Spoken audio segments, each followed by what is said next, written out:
देखो, हमारे मुख्यमंत्री जी ने 1 अप्रैल से पहले जब फसल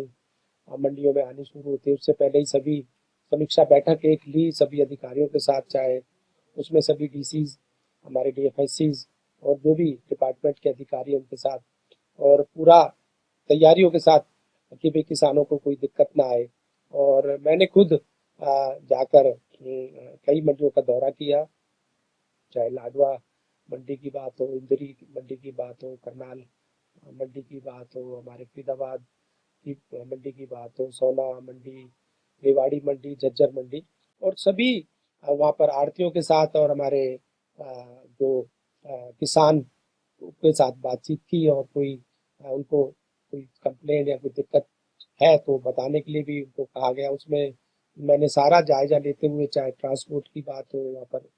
साफ सफाई की व्यवस्था की बात हो, सुरक्षा की बात हो, बिजली की बात हो, अटल कैंटीन की बात हो, बारदाने की बात हो, चाहे बायोमेट्रिक की बात हो। बायोमेट्रिक में मैंने खुद जाकर किसान के साथ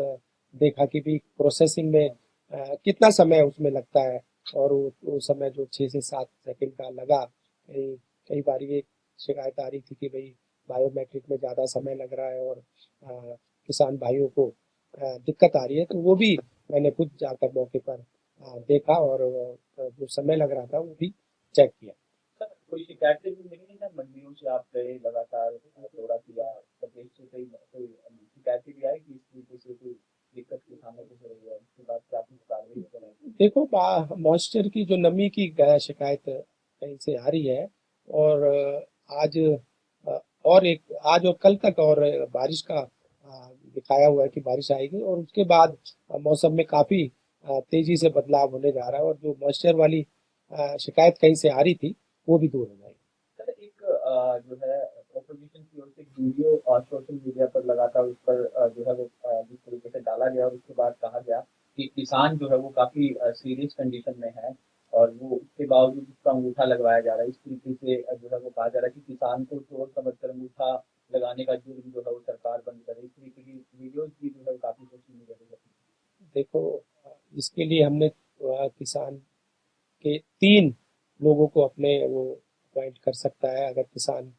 जो खुद है नहीं, अगर नहीं जा सकता है या नहीं जाना चाहता है, तो 3 कोई भी अपने अपॉइंट करके किसी को भी भेज सकता है, और उनके हितों के लिए, ट्रांसपेरेंसी के लिए ये कुछ किया गया है कि भाई उनको दिक्कत ना आए। जो आड़ती पहले फायदा उठा लेते थे किसान भाइयों का, या व्यापारी उठा लेते थे, तो ट्रांसपेरेंसी को देखते हुए, ट्रांसपेरेंसी रहे सारी उसमें, और किसानों को कोई दिक्कत ना आए, उसी लिए ये कदम उठाए। सर, एलपीजी को लेकर क्या स्थिति है, और केंद्र सरकार की ओर से जो 5 किलो का सिलेंडर जो है वो देने की बात इस तरीके से कहा गया था, तो क्या हरियाणा में किस तरीके से इस व्यवस्था को लागू किया जाए? देखो, हरियाणा में कल से हमने 5 किलो वाला जो सिलेंडर है उसके लिए सप्लाई पूरी सुचारू रूप से शुरू कर दी है, और उसी तरह से जैसे पहले नॉर्मल वॉर से पहले जो स्थिति थी उसी तरह से वो सिलेंडर मिलेंगे। और उसमें ये भी एक और किया गया है कि भी कोई नया कनेक्शन अगर कोई लेना चाहता है तो उसको भी कनेक्शन हम देंगे,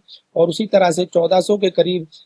नए कनेक्शन हमने कॉमर्शियल जो सिलेंडर है उनमें नए दिए, चाहे उसमें नए होटल वाले, ढाबे वाले, या कोई रेस्टोरेंट वाले जो थे, उनके 1400 के करीब पूरे हरियाणा में हमने नए कनेक्शन भी दिए। कमर्शियल को लेकर भी कोई और भी रिलैक्सेशन की कोई केंद्र सरकार की ओर से छूट दी गई है, या फिर वही बरकरार है? 70% के करीब हम अभी कॉमर्शियल सिलेंडर की सप्लाई दे रहे हैं, और आगे भी इसमें उम्मीद है कि जल्दी हम इसको और इसमें बदलाव होकर इसको और बढ़ाने की कोशिश करें। हमसे जुड़े रहने के लिए हमारे YouTube चैनल को सब्सक्राइब करें और नई वीडियो की नोटिफिकेशन के लिए बेल आइकॉन को दबाएं। अगर आप ये वीडियो Facebook पर देख रहे हैं तो लाइक जरूर करें और ज्यादा से ज्यादा शेयर करें। धन्यवाद।